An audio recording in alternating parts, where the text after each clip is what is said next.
Des jeunes nombreux à acheter des téléphones d'occasion, des téléphones reconditionnés. Le système consiste à réinitialiser un smartphone déjà utilisé qui ressort comme neuf de l'usine. 2 millions d'appareils de ce type ont été vendus l'an dernier. Ce qui attire, vous allez le voir, c'est évidemment le prix. Mais faites-vous forcément une bonne affaire? Mathieu Poissonnet, Antoine Janon, Pascal Marcelin.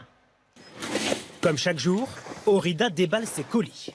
Des cartons remplis de téléphones portables.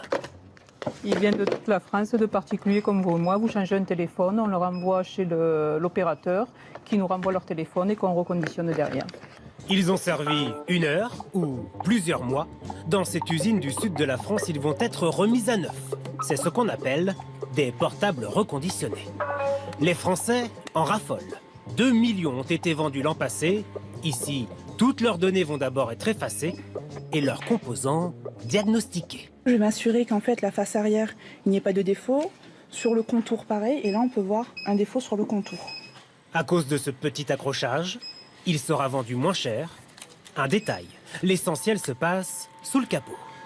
On peut changer, ça peut aller donc du coup de l'écran tactile au vibreur, au haut-parleur, de la batterie, l'appareil photo, la nappe Wi-Fi, le dock de charge. On est capable de prolonger la durée de vie des smartphones reconditionnés par nous jusqu'à 6 ans. Donc on peut leur donner une deuxième et même une troisième vie. Et pour rassurer le client, l'emballage ressemble à s'y méprendre à celui des smartphones neufs. Mais est-ce une bonne affaire? À Paris, nous sommes allés voir le vendeur en ligne numéro 1 du secteur. Sur son site, les portables reconditionnés coûtent jusqu'à 60% moins cher que les neufs. Voilà ce qui aurait conquis les consommateurs. Ils préfèrent payer 300 € que 1000 € pour avoir finalement le même service, le même outil, à quelques petites différences près, mais il n'y a pas de rupture d'innovation majeure.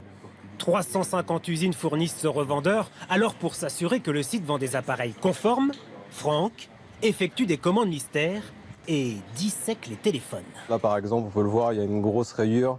Donc ça c'est un premier point qui est bloquant pour lui. Et après en démontant, on se rend compte que la batterie n'est pas une batterie d'origine, qu'elle est gonflée. Sur le marché du téléphone reconditionné, on trouve de tout. En ligne, certains sites font passer de la contrefaçon pour du reconditionnement. Sur les forums, les témoignages de clients victimes sont nombreux. On peut avoir confiance dans l'achat d'un téléphone reconditionné si on s'adresse à un vendeur sérieux et qui offre une garantie sur ces téléphones, qui sont bien entendu garantis 6 mois minimum, ça c'est la loi.